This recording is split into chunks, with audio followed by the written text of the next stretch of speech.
Le miroir de la chambre 4B. Camille avait réservé une nuit dans un vieil hôtel en périphérie, en attendant de pouvoir emménager dans son nouveau logement. On lui donna la chambre 4B, un peu vieillotte, mais propre, sauf ce miroir accroché au mur. Un grand miroir ancien, fissuré dans un coin, que le personnel lui interdit de décrocher. Il fait partie de l'histoire de l'hôtel, dit-on.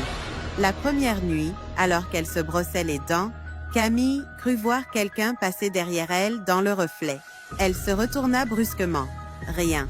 Elle rit nerveusement, blâma la fatigue. Mais le lendemain matin, une chose étrange se produisit.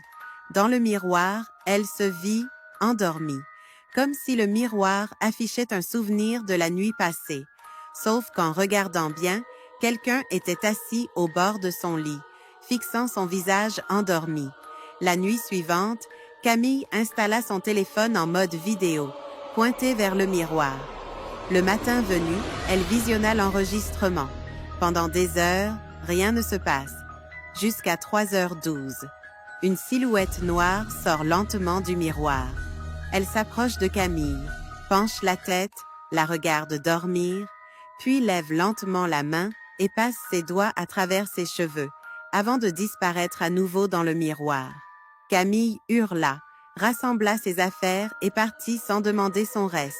Mais une semaine plus tard, dans son nouvel appartement, alors qu'elle s'apprête à se coucher, elle découvre, posé contre le mur de sa chambre, le miroir de la chambre 4B. Avec une note manuscrite accrochée dessus, « Il fait maintenant partie de ton histoire ».